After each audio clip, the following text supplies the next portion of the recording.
Here we go.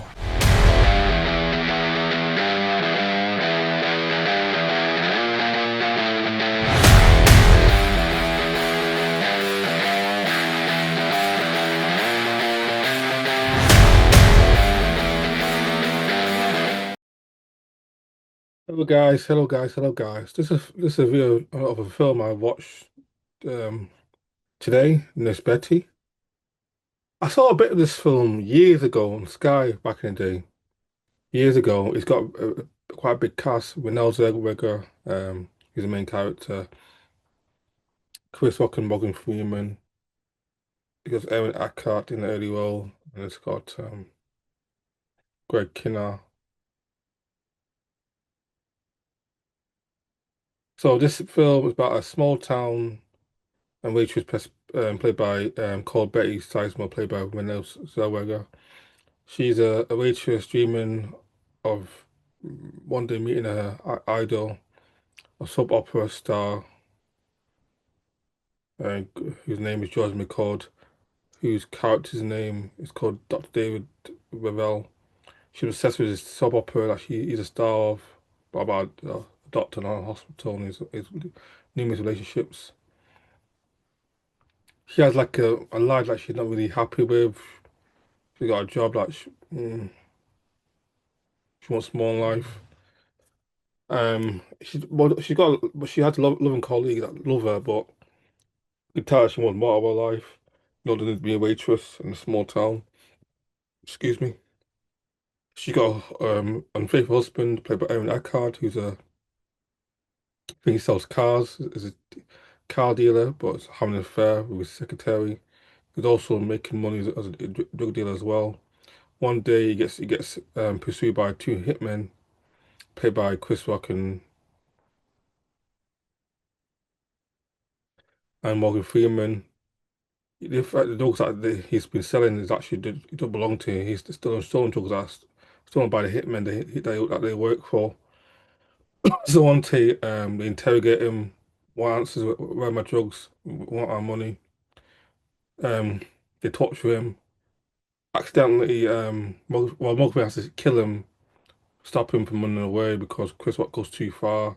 There's a really gory scene where he takes I think he puts a knife in his skull and then takes a bit of his brain out. I think a very gory scene in the film.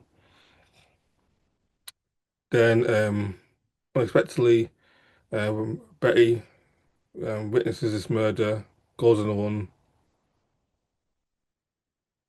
with the car as well, full of drugs. You can find out the drugs that they're pursuing is in the car that she gets away in. So she drives to to LA to meet her idol, and then they pursue her to get the money and put and kill her to stop her because she's a witness to a murder. And yeah, it's all right. It's but then because of the PTSD of seeing her husband get killed, she quits. Oh, okay, reality of her being in like a real life relationship with Quick Kinner's character, being like a proper couple, and then that she actually tries to get a job as a nurse, even though she's not a qualified nurse, even though she has no qualifications as a nurse. She tries to get a job in a hospital in LA, and she gets turned down, but I think she helps save the life of a patient unexpectedly. So they offer her work there, and then she moves on with, I think, one of the colleagues. Then she goes to her. I think I don't know how she happened that she managed to meet her and her colleagues. Then they hook up. Then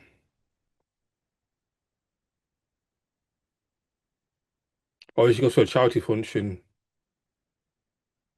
Then they meet up and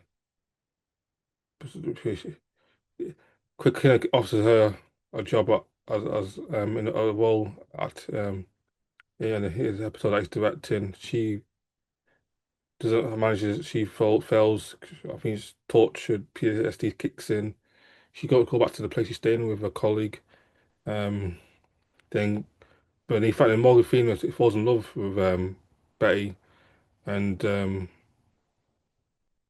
but then the shootout, then they managed to track her down, hold her hostage. Then, however, Chris Rock dies in the shootout between a cop and I think one of her friends that's looking for her.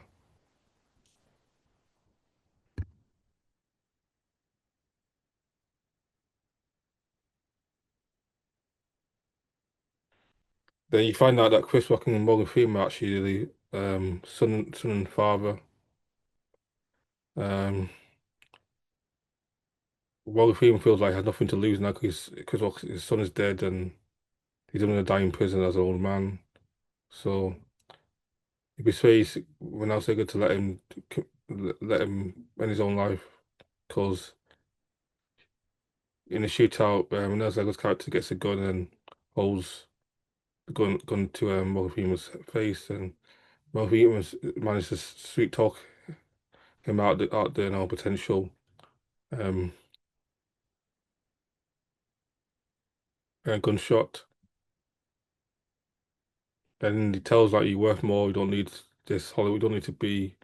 You don't need people to let you know you're a special person. You don't need to, pursue this Hollywood stuff. There's nothing. You're a good person. Blah blah blah.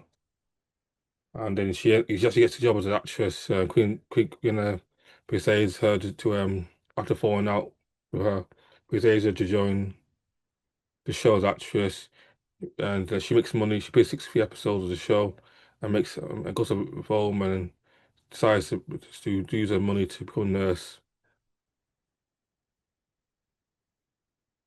So it's a dark comedy. It's a good film. It's funny in places. It's when I was like, is what the best part of the film. She's good in this film, and I saw Morgan Freeman. I like her and Morgan Freeman the best parts of the movie.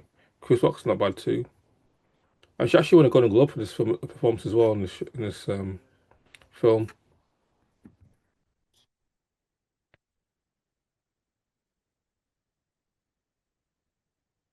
So imagine it's one of the Eminem songs "Stan."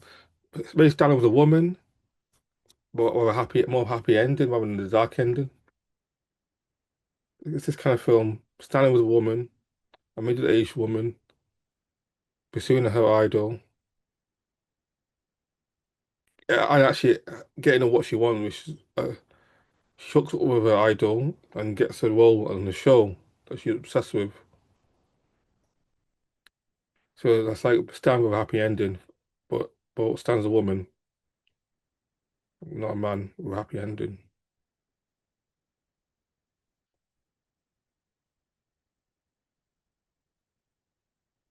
I don't mind. I don't love it, but it's a decent film.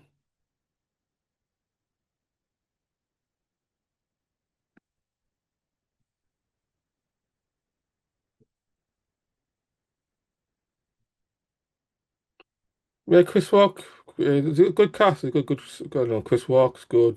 Craig Kinnog, Hackhart's good. Chris McGlover from Back to the Future's in this film as well. So it's not a bad film. I don't mind it. I do not mind this film at all. 3.5 out of 5 stars, 7.5 out of 10. Not a bad thing. I'll give it a thumbs up. They're not bad. Anyway, thanks for watching, guys. Take care. Bye now. Stay here. I'll be back.